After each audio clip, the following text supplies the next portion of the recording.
ETV 80 la chaîne de l'information.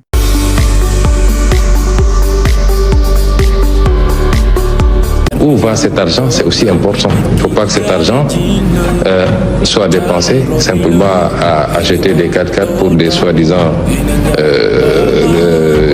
structures qui vont lutter contre le virus, ou bien que dans l'allocation de cet argent-là, ça profite à quelques lobbies et que ça n'aille pas vraiment à la gestion de la crise. Ça, c'est extrêmement important. Pour les 8 rapports reçus par le parquet de Dakar et concernant le ministère des Mines et de la Géologie, le ministère de la Culture et de la Communication, le ministère de la Jeunesse, le ministère des Sports, le ministère de la Santé, le ministère de la Femme, de la Famille, du Genre et de la Protection des enfants, de l'enfance, le ministère du Développement industriel et des PMI et le ministère du Développement communautaire,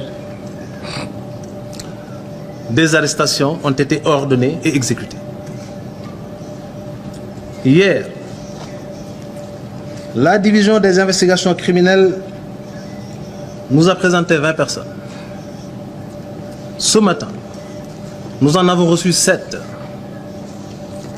Une garde à vue est actuellement en cours d'exécution au niveau de cette même unité d'enquête.